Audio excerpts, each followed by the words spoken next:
Welcome to the Show Up Dad podcast. I'm Pastor David Mendoka, and at the Show Up Dad, we strive to bring you hope and Christian foundational truths about marriage and even parenting.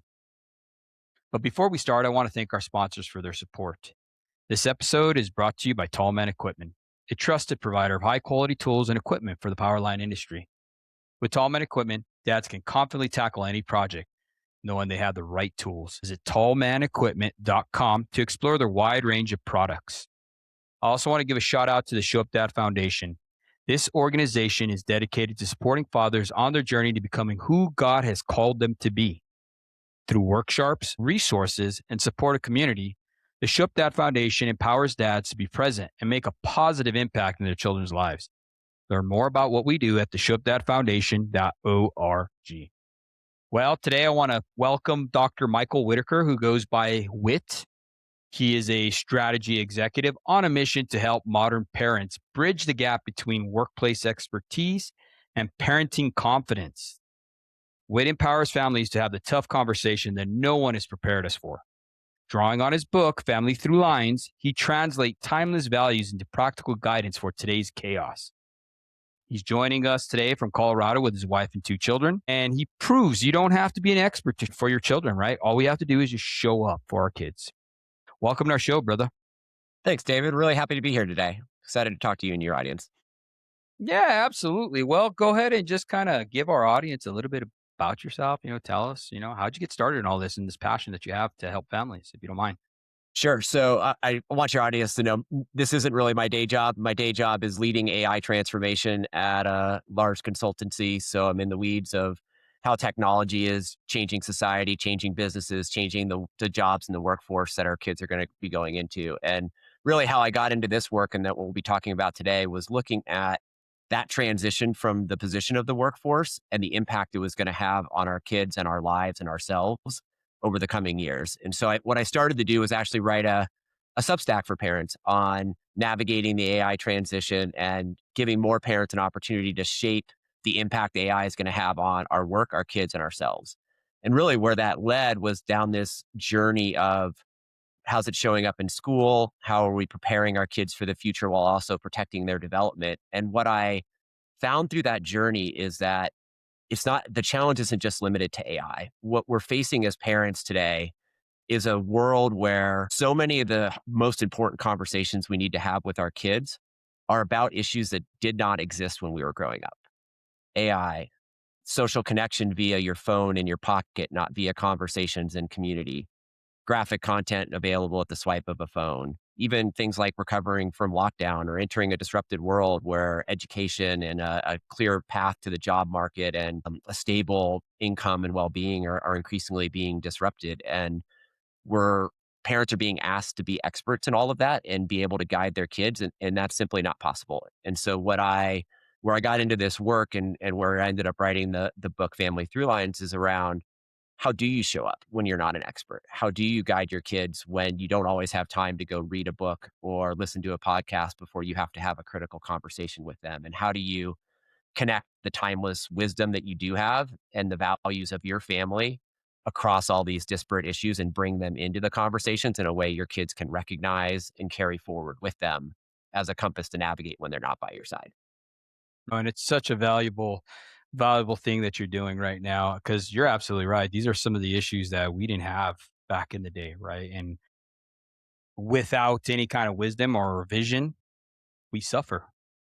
So it's good that you're there to be able to help navigate, fathers and parents throughout these times. One of the things that you talked about a little bit that you hit on was the COVID lockdowns. I mean, that's been pretty detrimental. I mean, I don't know what the statistics are. I haven't looked into them in a while, but I know that they have been pretty detrimental to our children's growth and development. A lot of the social bonds and connections were lost, and the ability to regenerate those is important, but it's also what it's done is shifted the reality for our kids about how some of the initiation of those connections happens these days, because some of those natural community opportunities have atrophied to some degree. And I can share an example with Yeah, kind of a please do. story with your group. So really, I'm somewhat of an accidental author around this stuff. I didn't set out to write a book, but what I had was I had a week this fall where I simply ran out of answers as a parent. I'm sure you've probably felt that. Many of in your audience have probably felt that, where you're just like, I thought I was on top of it. I try to guide my kids. I'm doing the best I can. And it's just a series of stacked moments where you realize I need a different approach. I need a different plan. For me, it came in 1 week in September where it started on Monday and my daughter came to us at dinner and she's 15 years old, freshman in high school. And she made a frustratingly logical case for why she needed Snapchat to be in the loop socially at school. And it wasn't emotional. It was grounded in her reality, and it was something that I was hoping would take a lot longer to get to that conversation, and I wasn't really ready to go there, and I came from a world I met my wife on the sidelines of a sports field, like, I'm very much on that in-person reaction, Yeah. and in the book, I actually walk through the conversation that we had around it and how it progressed, but I'll come back to that. So that was Monday. Then on Tuesday, I was testifying to my school board about AI, how that was impacting our kids, and how it was incumbent upon the schools to both prepare them for a future where AI skills are going to be required because it's here to stay and it's going to disrupt the jobs we do and the way we think and the way we develop. But also in the process of preparing them for that future, we need to protect their development, their emotional resiliency, their ability to still value human connection over algorithmic connection, their ability to recognize when they're being manipulated, and how that needs to start to get woven into school curricula. And then on Wednesday, I testified to my state board of education around that. And then on Thursday, we had an unfortunate incident where there was a school threat in our community, and we had both my kids, both my middle school and high school, went into lockdown for 3 hours, hiding in a corner, fearful that there was a gunman that was going to come through the door. It ended up being okay, and nobody was hurt. But the sign of safety was an armed officer coming through the door. The text messages were blowing up with there's shootings in this part of the school and this part of the school and rumors and everything else. And so then as a parent, I had to help them recover from that. Like, how do you help them calm down their alarm system and regulate and come back into being able to move past that? And those three things in 1 week showed me that it's not possible to be an expert in all those, but I still had to be there for my kids in that moment and have a plan for how I was going to engage them and guide them. And that's really my journey for how I thought about how do I do that in a way that feels authentic to me and my family is really what I try to relay in this book. And I try and do it in a way where it's not about giving somebody else a script, but it's more about helping them discover what are their values and what are their core elements of their family through lines, which we can talk about what I mean by that, and how would they bring those into the modern conversations. And then I actually very transparently walk through the school lockdown, the AI, and the social media Snapchat conversations that I actually had with my kids with quotes, things I said, things she said back, and how it might flow, just to kind of, I guess, try and demystify them for other parents and give them ways that they could start something to start from that they could adapt to their situation. Now, that sparks my curiosity. That was a lot. Thank you for Yeah. sharing that, just that whole week that you had, right? I can't even imagine that, right? How did you get them to settle down? I mean, because I mean, a gunman, and all this stuff going on, Yeah. as a father, I know I would be going over there. You know what I mean? Yeah. How did you self-regulate to show them that they needed to be calm too? So there's different kinds of conversations. And this is one of the things I talk about in the book is when you're talking to your kids and you're interacting around these things, there's at least five different types of conversations you're having. And sometimes we don't always recognize what kind of conversation we're in. So sometimes it's discovery. You're trying to figure out what their reality is. Sometimes it's connection. You're building empathy and just sitting with them in the moment. Sometimes it's triage. You're actually trying to reduce the threat and get them to safety. And then there's strategizing. You're coming up with options and agreement. You're coming up with you're deciding on your path forward. And so there are multiple levels of this when I work through with my kids and coming out of the trauma. The first one was triage. It Yeah. was they're in danger. How do I make them feel safer? The first thing I did is I listened to the police scanner and I could understand exactly what was going on in the moment. And we were able to communicate. I couldn't get to my son because he didn't have a phone. I couldn't communicate with him, but at least to my daughter, I could counter some of the rumors and calm her down a little bit of like, I felt within 20 minutes, I felt like they were probably going to be okay based on what I was hearing on the scanner. But my son, I couldn't, so that was a much harder situation. Yeah.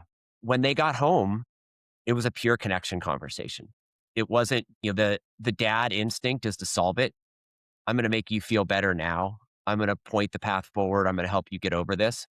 And I think what I had to do first was just sit with them and what they experienced, because it was so different than anything I had experienced growing up, that I couldn't possibly help them move forward until I understood deeper what it had actually been like for them.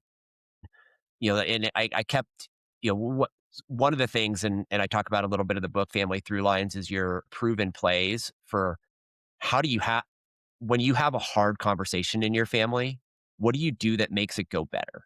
That gets you to a better outcome, that you've recognized over time is something that works for your family. And I outlined three of them for my family in the book, but one of ours was, from a very young age, we would turn on their thinking brain in a moment of emotional crisis. And we would do that by introducing a concept they didn't understand that would get them to think and ask questions, as opposed to escalate crying or an emotional reaction. And we did this when our kids were 3 years old and having a tantrum, and we'd just introduce a word or ask a question that made them turn on their thinking brain and get out of their reptilian brain. And around this trauma of the lockdown, we helped them understand what was happening neurobiologically in their head that was making them feel so unsettled, that was making them react to a loud noise in the hallway, or that was keeping them from wearing the same outfit that they wore that day back to school. And there's a difference between your amygdala, which is like your guard dog that's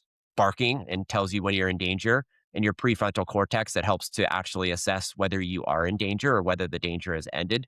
And after trauma, your amygdala can be elevated for a long time. And just, it's like your dog that barks at the wind, right? And you're just like, everybody's got their crazy dog and they bark at things they shouldn't bark at. And that happens to your brain, and it takes a long time for that to occur.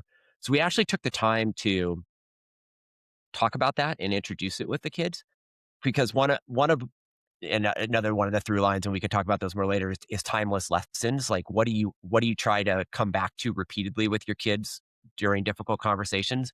And one of ours is understand the drivers. Understand what's the underlying thing causing whatever you're feeling or whatever the action is that somebody else is doing. And so we wanted them to understand, what are the biological drivers that are happening in me right now, so that maybe I can't control them yet, but I at least understand to some degree. It was really hard, and it's still ongoing. They had a lockdown drill 2 days ago, and my daughter's phrase was like, "Whoa, PTSD!" Like, I mean, like, legitimately visceral symptoms, and when the beep beep beep, the same noises, the same time of the day, the rooms, like, it's there for a long time. And the other thing we did was use the analogy of like a sprained ankle, just to help them understand. They're both athletes. Hey, Yeah. like your brain got injured a little bit by this, and it's not your fault, but the trauma left a lasting impact.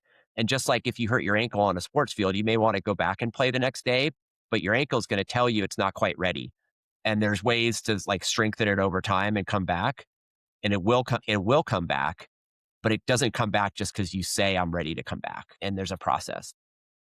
I like that you're really plugged into your kids. You're able to use an analogy because you know your kids Yeah. with sports, Yeah. and that's how, as fathers, we need to be able to relate to our spouse, even relate to our children, right? By knowing them, taking the time to actually understand, right? And you're able to relate that great analogy right there about the twisting of an ankle, right? And the brain was damaged. That right there is a lot more simpler than trying to explain all this Right. different scientific approach and all that Yeah. stuff, because they don't know. They're still kids, right? But I like the way that you broke that down to them. And fathers, if you're listening, take some notes on that, because in order to be able to relate a subject, these hard conversations, I think one of the most important things to do is know your kids, man. And that takes time spending with them. Yeah. And there's one of the things I talk about in the book is, when conversations are hard, there are what I call kind of like non-negotiable conditions that are more likely to make the conversation go well. And like, you may have things in your own family that work, but there's five I outline in the book, and I would really caution people to ignore any of those five, because like, at work, part of my job is building collaboration frameworks and navigating conflict for a 10,000 person organization. And I coached sports teams at the national and international level. Like, how do you get high performing people to collaborate well and work well together? And over time, there's like these 5 things that make conversations go well, and they're not easy, and they're not necessarily. They may sound obvious, but they're actually harder to do in practice than you think. And so one of them, and you're getting at it with knowing your kids, is start with a shared reality. Like, if you and your kid are not talking about the same thing or perceiving it the same way, you've got almost no chance of having a successful outcome to your conversation. I talked about that Snapchat experience earlier, and we did a lot of work to come to a shared reality between my daughter and us parents before we were able to move forward with her having the app. And that started with, I gave her a podcast to listen to from, it was actually from Jonathan Haidt. It was on the Anxious Generation. And I was like, I want you to understand what mom and I are worried about in terms of attention and impacts on the kids. And I'm willing to have this conversation and continue it, but I want to do that once you understand at least a little bit more of what our concerns are. And it was an hour and a half podcast. It took her 3 months to listen to, Of course, yeah. but she did. Like, she came back eventually after listening to it. And then she sent us an article that basically had a perspective that Snapchat was the best social media to start with as you're learning to get into the social media world, because it doesn't have perfection filters and it doesn't have some of the other manipulative approach, like of an Instagram or some of the other ones where Yeah. people are projecting perfection. Snapchat's more authentic and honest and other things. And then she actually did research with ChatGPT on some of the other things that parents might be worried about with Snapchat, and came back to us to talk about, like, oh, drug sales and other things. And I was like, okay, now we're engaging, because like, you're trying to understand what we might be worried about. But then it was on me to understand more deeply, why did she want it? And she, on the surface, she was like, oh, it's how parties get planned. It's just how people stay in the loop. And I was like, well, I think you're going to probably know about parties from your friends, whether or not you're on Snapchat. Somebody's going to tell you. And she's Yeah. like, so we were sitting over dinner. And she's like, Dad, what it really is it's how people flirt these days. It's how that like initial approach starts, because it's low key. It's not stressed. Like, in your day, you go up and ask for somebody's number. That doesn't happen anymore. What you do is you add them on Snap, and if they add you back, then there's enough of an opening that maybe you go talk to them. But that first testing of the waters is via Snap. And I was like, okay. I feel like you're being very honest with me, like, right now, and I understand how that would be really important to you to school. So that became part of the reality that we could negotiate. And honestly, like, she has a boyfriend now. That is exactly how the relationship with her boyfriend started. Was he added her on Snap, she added him back. They hadn't really talked before. Wonderful young man, like chivalrous, respectful. They hang out in real life. Like, it's moved. It's not an online relationship, but that Yeah. was just enough to like thaw the water. But I wouldn't have known that if I hadn't taken the time to build a shared reality with her before we started to solve the social media issue. Mm. And that, so that's like the Yeah. foundational thing to make it go better. And then, like I mentioned, there's a few others in the book, but one I really think is important for your audience is speak the tension. And so, conversations are hard because there's a tension. There's something that you're both trying to achieve that isn't necessarily aligned, that you have to figure out a way to navigate. So she wanted to be in the loop socially at school, which we understood that's a real thing. And I need to respect that. We didn't want her attention constantly pulled into a phone, particularly when she's with people in real life. We didn't want her checking Snap. We didn't want it to be something that she was on all day. We wanted there to be reasonable limits. Those two things are in tension, right? I want to be in the loop and I want to know what's going on. We don't want you constantly pulled into your phone. We want you interacting with real humans in the real world. We said that out loud. And as soon as you say it out loud, then the challenge becomes, how do you with your kid solve that tension? Not how do you defeat your kid in the argument, which is a different framing for the challenge. Because now you've agreed what the tension is. And now it's okay, how do we find a path forward that negotiates that tension in a way that we can both be okay with? Yeah, no, definitely. That's some great advice. That's exactly what we do with our parenting counseling as well. I want to share with you, you talked about finding that common ground, right? That's actually biblical. And the Bible says that how can two walk together unless they're agreed, Yeah. and that's what you guys did. You guys, broke that ice. You talked about it. She brought up some great valid points. You brought up some great valid points and you worked together, right? Yeah. I always often tell fathers, man, are you willing to die on that hill? Because I mean, it might be something minute.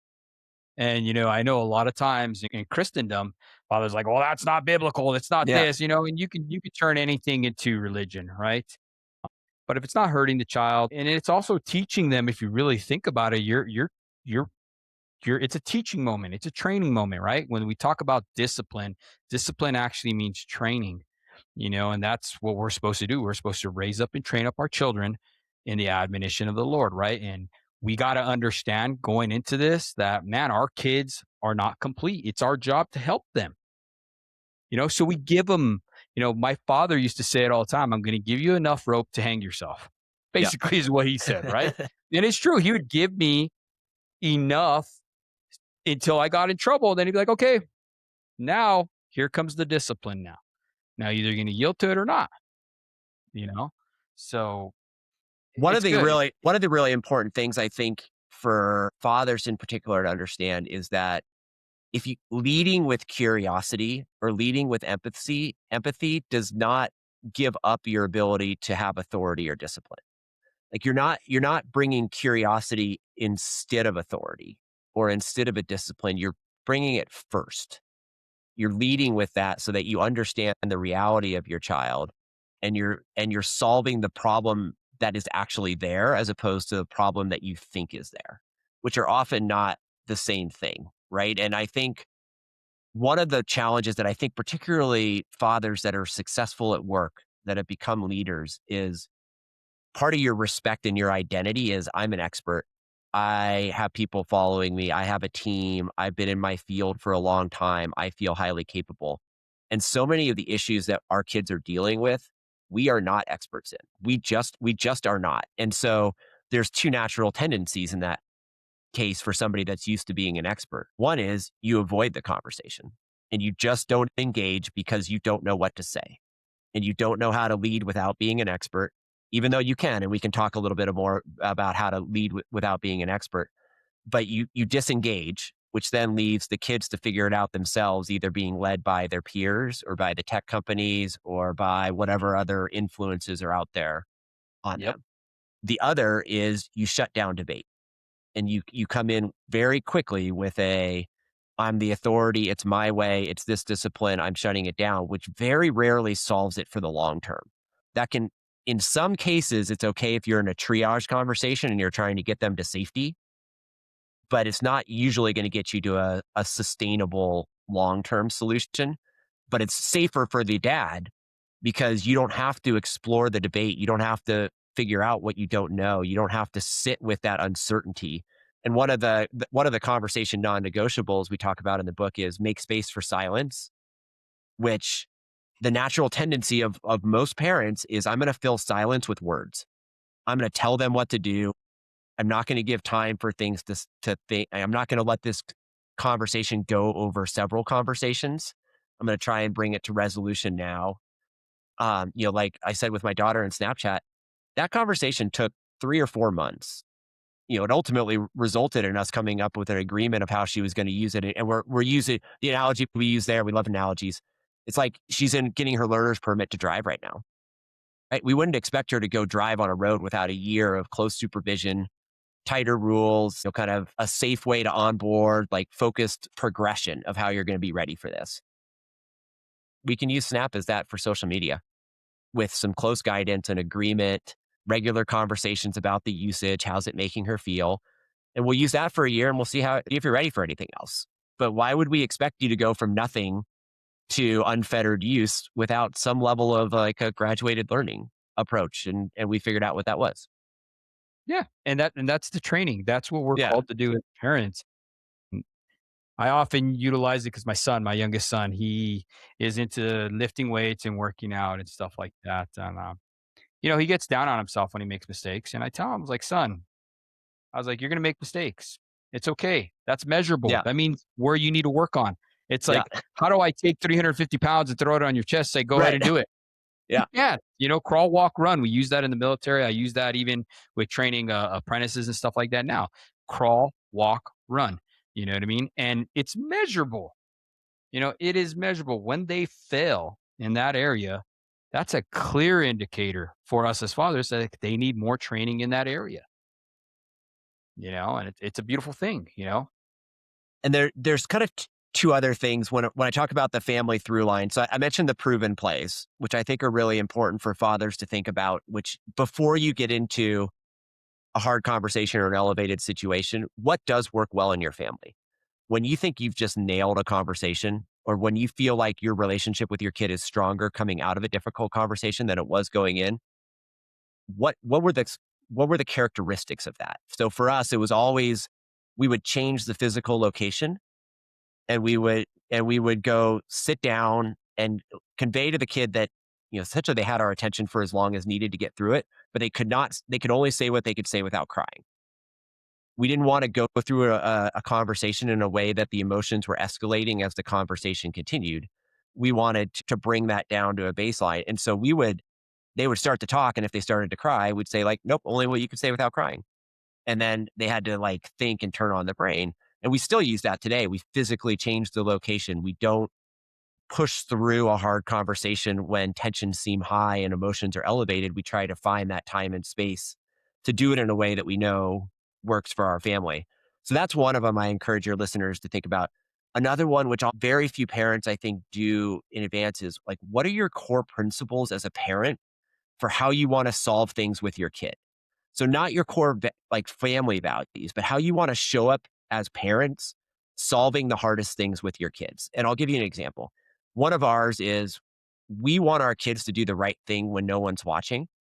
And so that means we cannot default to surveillance as our way of guiding them through technology in this emerging space. So we can't rely on monitoring their text messages or checking their phone activity or their emails to see whether they're doing the right or wrong thing. We need to find a different path to help them navigate some of this new technology space that doesn't rely on surveillance first. It doesn't mean we won't ever verify that they're doing the right thing or have conversations. We'll actually have our kid pull out her phone and we'll look at the record together with her, but it's not surveillance behind their back and kind of like, I'm watching you, but you don't know I'm watching you, but I'm watching you. And that's the only reason that I believe you're doing the right thing. We're trying to build them towards a future when they're not going to be by our side, which means that the systems that we set up to try to guide them through this landscape can't rely on us watching their every move. But that's a decision we made in advance Yeah. that that dictates how we show up in new challenges. So without doing that, what do you feel like when a parent, because I know, I mean, let's take that even to an aspect of as parents saying, "Hey, I can come into your room and check out your room any point in time. You live in my house." What do you think about that? Like, what does that lead to? That type of approach? So I think it's okay to say you should operate in a way where you assume that I can ask to see your stuff at any time. That is different. I would tend to, if it's like I'm going to come into your room at any time as a parent, I would tend to go in with the kid at an unexpected time, as opposed to behind the kid's back when they're not at home. So like when we're looking at the phone use, it's like, hey, pull out your phone.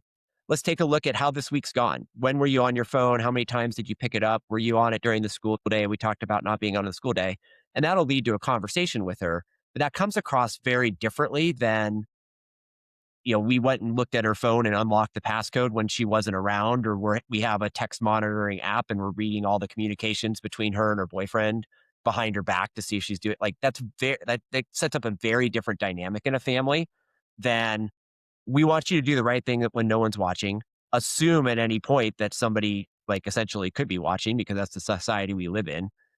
So we want you to do the right thing, but we're going to be open and honest with you about how we're trying to monitor this and how we're going to engage with this or how we're going to verify. And it's nuanced. Like it's not a Yeah. wildly different approach, but it does set up a different like if the parent is sneaking surveillance, the kid's going to try and sneak ways to get out of surveillance, right? Like it just sets up a sneaky dynamic between the two. And another one that we have that's our core principle is agreements are greater than contracts, are greater than expectations. Right. An expectation is something that I think you should do that you haven't necessarily agreed to. And a contract is something that gets set up between two people that don't trust each other, that set out the rules and the consequences if somebody breaks the rules. Agreements are something where both voices are involved and you've agreed on how you're going to move forward and how you're going to monitor that over time. And agreements are much harder than contracts or expectations. It's really easy to tell somebody what you think they should do. It's much harder to get them to voice collectively with you a path that you can both agree seems like a good path forward. But the agreement is much more sustainable over time. Like kids are great at finding holes in contracts, Oh, right? yeah. Like, It's just in yeah, nature. yeah, like they'll find the gray area, right? And so as parents, that it's not a core principle for our kids; it's a core principle for us. What standard are we holding ourselves to when we're trying to set up this solutioning approach with our kids? And we're not perfect; it doesn't always work, but it's trying to think through what those standards are in advance. Yeah. And I like that you said too about the surveillance. When you're sneaking around, when you're talking about that, I was thinking, man, you're setting a pretty bad example because here you're telling them not to be sneaking around, Yep, but then you're sneaking sticking around in their around phone, right? exactly. And what I always talk about in our parenting ministry is that hypocrisy is what breeds rebellion. And it shows up big time in adolescence. Yeah, the fourth through line, I'll go back to the third one, but it's credibility actions. It's exactly the same concept you talked about, which is kids have finely tuned hypocrisy radars. Like if what you say does not match what you do, good luck. Right? Like that immediately undermines it and they'll find every instance of that. And it's not like you have to be perfect, but you at least need to be working in the direction that you're saying you want them working in. But the third through line, so it's proven plays, core principles, credibility actions, and the last one is timeless lessons. And I think this one is really important, and I think it'll really resonate with those, particularly that it could come from wherever your values come from. They are applicable to the modern world, but they need to be translated, and they need to be at a level deeper than something that somebody would just feel like is a throwaway line that everybody nods their head to. So, right, like most parents will say, I want my kids to be honest. I want my kids to be kind. But how does honesty really show up in a world where every piece of audio and video could be manipulated with AI and used to try and drive an emotional reaction with you? Or so what we did is we tried to come up with like, what are the lessons that we're going to come back to over and over again when we're talking to our kids about these hard things that we think will help them navigate the world to come? That when they're not by our side will be the things that we hope they really are their foundation for how they make decisions. So one of ours, I'll give you an example. It's recognize manipulation is our timeless lesson. And so that is whether it's a human or an algorithm trying to manipulate you, we want you to look for and understand when your strings are being pulled. You may still choose to do the thing you're being manipulated to do, but whether it's a salesperson or whether it's the infinite scroll on your app or whether it's a viral piece of social media that's trying to make you angry or fearful, like the world is built around in so many ways right now manipulation. And so we want you to recognize the forces of manipulation so that you can make a conscious choice and an active choice about whether you're going to do the thing you're being manipulated to do and you're not just being swept along with the current in kind of a naive or unaware way. So that's a timeless lesson, and we can come back to that across a whole bunch of different conversation topics Oh, and yeah. reinforce that, right? And tell the other story is another timeless lesson. People they're rarely villains in their own mind, right? So, like, even if you don't understand what somebody is doing, they usually have a rational process that they've gone through to get to the action that they're taking, the belief they have, the position they're doing. Can you tell yourself that story? You don't have to agree with their story. You don't have to agree with their rationale and their position. But can you take a moment to tell the other person's story and why they might in their own mind be behaving rationally and appropriately in what you're seeing in a person that you maybe aren't agreeing with? And it's not naive empathy. It's not you have to just, everybody's good and there's no bad people out there and you have to, everybody's viewpoint is equally valid, but can you at least understand it? Can you take a moment to tell the other story? And if you can do that, it frames you up so much better for a conversation or to navigate when you're perhaps in a situation where you come from a different background or you have a different viewpoint and you're trying to figure out how to interact with other humans in that. Yeah, so those are two of our timeless lessons. I've got five in the book. Again, it's not like they're in the book to say those should be your timeless lessons, but they're ones that we feel like are important for our family. And then what we try to do is have reflection questions in there that Yeah. parents could ask like sit with, think about, talk to each other about, like, what would we want our, like, if our kids asked what were the things that our parents really taught us growing up as they were heading out of the house and not by the side, like, what would they come back to? What would they come back to? What would they say in that 30-second or minute long answer to a friend about what they really took away from being your kid and growing up? And, another one for us is be present, which is wherever you are, be there, right? Yeah. Like, Huge. don't be halfway in your phone if you're with in-person friends. Go to the community meeting. Be there physically. Be present. Don't just spout online and complain and put stuff out there. Like, show up, volunteer, be part of a community organization, do the work. And then, when you're there, be there, right? And that be present is another thing that's like, I try to demonstrate it for my kids, right? Like, I go to the school board meeting and testify about AI. And yeah, I don't want to sit there for 3 hours for a 2-minute comment, but I'm doing it because it's important for my kids. And like, there's, in a world that is so increasingly disconnected and digital, the power of be present is huge. And that's something I want them to carry forward. No, I agree with you. We always often say in our organization, be where your feet are. Yeah, that's great. That's a great way to say it. Yeah, be where your feet are. And we even take that a step forward to even like the industry that I work in, the line industry. Yeah. If you're so focused on problems that are happening at home, you may not come home. Yeah. I mean, our job is one of the most hazardous, I don't say dangerous, but hazardous Yeah. jobs out there, known to man. And it takes one mistake, you get complacent, your head's not there, you're not paying Yeah. attention to what's going on. And now there's going to be repercussions from that, whether it be a daddy not coming home Yeah. or, you're not being able to hold your kids anymore because your arms are blown off, whatever. You Yeah. know what I'm saying? So be where your Oh, feet are, you know? yeah. And then I think the second part of that I try and do with the kids is also like put your feet more places that are in the community, right? Which is, yes, be fully present where you are, but also get out of the online world and show up in person, because still in person still matters in this Yes, world. I agree. One of the things I was curious about there is you talked about manipulation. How did you guys come up with that one? Like, what drew you to that one? That's interesting. I talked earlier about how much I work in the world of AI AI? and where it's coming. And so there are three conversations that I think every parent needs to have with their kids this year about AI. And I can't emphasize enough how important it is. And I'll get to the third one, which is all around manipulation. But one of them is AI as a study buddy, and how can should your kid be using AI in school to prepare for the future and gain skills while not undermining their core development and learning. And we've had friends that outsource, like, put every text that comes in from a significant other into ChatGPT to ask what it means, right? Like, they're outsourcing their emotional development. And so in the book, I talk about the concept of waypoints and how do you guide your kids through a space that is moving and changing so fast, and how to um, give them some markers to navigate by. AI companions is the second one, which is your friend is an algorithm, and how 1 in 8 kids are already using AI for mental health support, which is, and at least 1 in 9 kids has already said something to AI that they have not said to any other human that is important.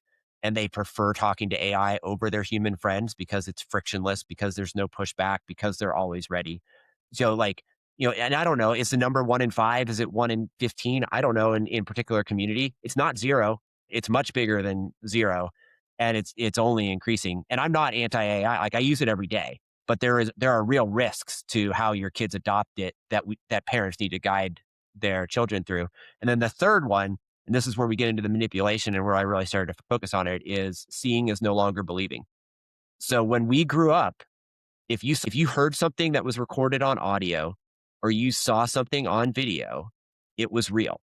Like that was the gold standard of evidence. And our kids are entering a world where that is no longer true, where there is you cannot have full faith and confidence in anything you see or hear because it could be manipulated or it could be created from scratch and never have existed in the first place. And so what I want to do and I'm hoping other parents do is like you want to raise a smartly skeptical kid, not a cynical kid, but smartly skeptical. So in the like one of the things I talked to parents about, I actually had an AI meeting with some parents earlier this week just about the AI conversations every parent should have. And we talked about, well, one, before I get into like smartly skeptical kids, everybody listening to this, if you don't already have it, you should have a safe word in your family, which is a word that your parents know, like the grandparents, the elders in your family, and your kids know. If you ever have to validate who's on the other end of a phone call, is really the person they say they are, you should have a word in your family that they can say, that you can ask for and they can say.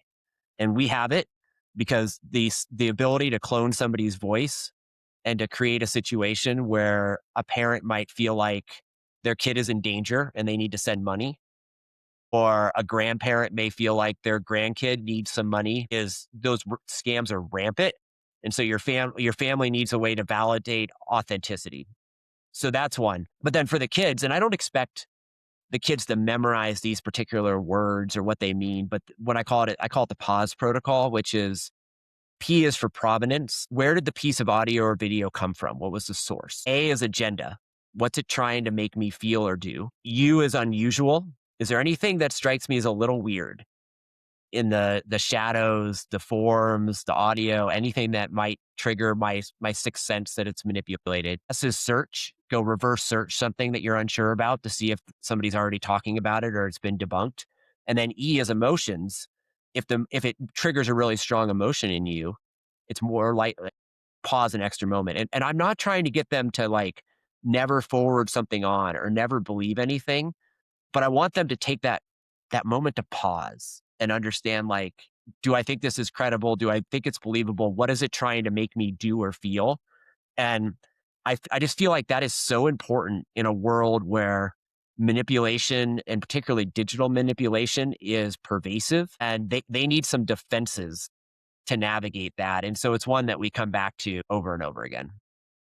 And that's having wisdom, honestly. Yeah. When we talk about the word manipulation, the Bible says that manipulation is the sin of witchcraft, right? You're changing things, Yeah. right? You're making people elicit an emotion, whatever. It's demonic in its source, whether Sure. you guys want to believe that or not, but it is, it's Yeah. evil. Yeah. And us being able to equip our children as fathers, one of our jobs as a father is to provide and to protect. That's protecting. You're giving them the wisdom and understanding to be able to stand in a world that is completely changing and evolving. That's scary. I never even thought about that. That safe word, that's an actual that's awesome. I'm going to implement that because you're absolutely right. AI is changing and manipulating, and we don't even know what is right or anything like that. I mean, yeah, we have the word Yeah. of God to challenge things and to bring revelation to what we're seeing in the world. But I mean, something as simple as manipulating a voice, I never even thought about that. That's crazy,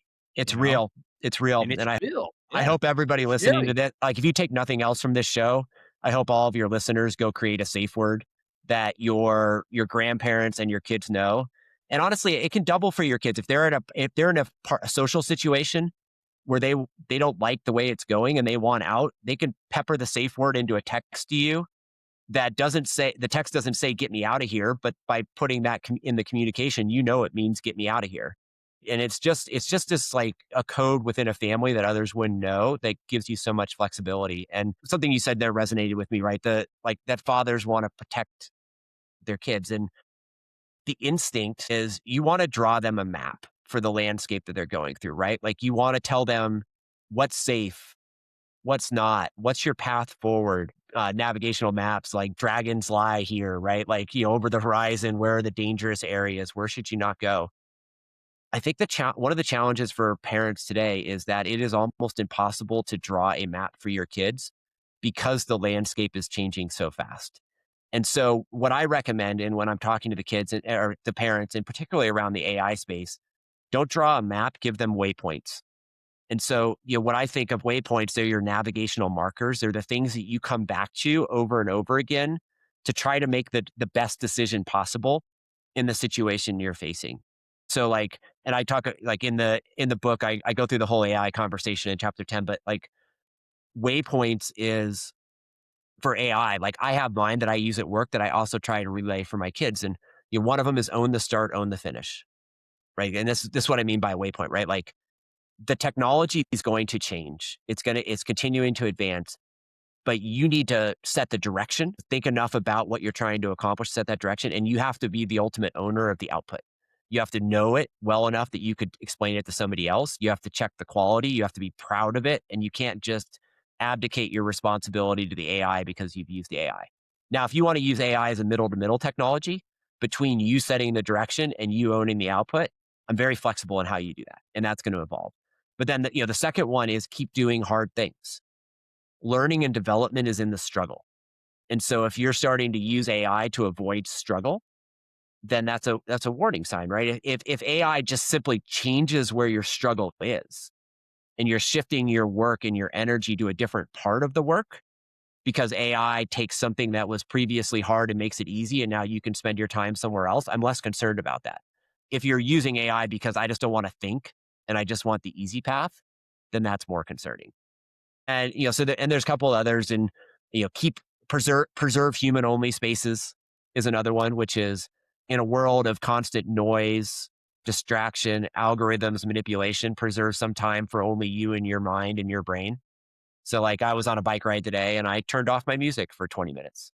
And I was biking by a river and it was just me and my thoughts, right? No podcast, no music, no technology, just the turn of the pedals and my mind wandering wherever it wanted to go. And I'm trying to instill that even in this world where the pace of AI continues to accelerate, protecting and preserving those spaces where it's just you and your brain and your capabilities is going to be increasingly important. Yeah, no, I agree. We had a podcast with another gentleman, and he talked about abiding, right? Abiding in Christ. And that's something that's not really taught how to do it, but we always fall back as Christians. Okay, you need to abide in Christ, abide in Christ. And one of the ways he did it is he would get extremely quiet. And we were having the conversation. We are talking about it, man.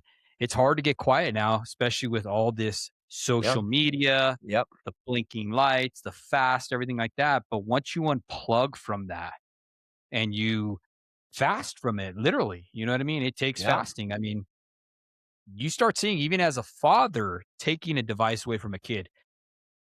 If they're addicted to that thing, you're going to know within a minute. The reaction The is fierce. reaction, Yeah. yeah, and I think that's another good thing to do as a parent is to create times that they can use it, right? Yep. Uh, Stop using it as a babysitter because most parents, that's what they do. Be honest. They're on their devices. They're not fighting with each other. I'm good. I'm going to go to my room and I'm going to get on my phone and I'm going to veg out to or talk to somebody Exactly. or whatever. And it's a babysitter. And that is highly destructive. Highly destructive. I mean, we did it last week. Like you could tell that my wife's nervous system was just getting like the day had been hard. Work was Yeah. hard. There's a lot going on. There were stories with our friends, like people having different kinds of trauma. Like she was just amped and she couldn't take one more noise at night. Like normally you'd want to lay on the couch and watch TV or be on the screens. And we just did none of that. Right. It was just no background music, no TV. And there was a very strong reaction from our son at the start when it was like he couldn't be on his Kindle or couldn't be on his iPad or couldn't chat with his friends on the computer or whatever. And he had to go off and have a moment. And we gave him we gave him space to do that. And then he came back and he sat with my wife on the couch and did a crossword. Right. And it was a very, she said felt like her whole nervous system got regulated. It was a good reconnection point with him, but it was harder. It was the harder path, right? Like it was the easier path would have been just to throw on the TV and veg out to Netflix and go to bed like we do. And we're still going to do that some nights, right? It's not like like you don't have to be absolutist with these things, but the building in of that was really powerful and to see how the effect it had on everybody. No, I agree. Brother, thank you so much for coming on here, Mike, and sharing Yeah. so much great insights to our audience. I know it's going to help them tremendously. A lot of great points, man. My eyes Thanks. are open to AI. Thanks. Yeah. Yeah, and this is the book if anybody's interested. And like I said, this isn't my day job. I didn't write the book to make a living off the book. I wrote it because I think the journey I went through, I hope will generally genuinely help some other families and spark some ideas for how you can bring your timeless wisdom and your authentic values into these modern conversations in a way that helps you show up for your family and lead when you're not the expert in this terrain that's changing so rapidly. So it's Family Through Lines. It's on Amazon. There's familythroughlines.com is the website for it. Send me an email. Like, I'll talk to you. Like, it's not bots. You're not going to get an automated response. It's me. Like, I'm doing this because I think we're at such a critical point for our kids that we need more parents, fathers and mothers leaning into these conversations right now and shaping them. And anything that I can do to help you feel like you can lean into your kids, whether it's around AI or social media or simply any of the other number of challenges, I'll come talk to groups. I'll have a phone call with you, wide open. Anything I can do to help with the community. And in a world that's so fast paced, guys, I mean, for Mike to be offering his time, which is our most precious commodity, I would take him up on that for sure. Well, Thanks, thank David. you, Mike. Yeah, absolutely. Thank you for coming on here and just sharing what you do, brother. God bless. And we'll be talking to you Really soon. enjoyed it. Yep. Have a great day. You too. Bye bye.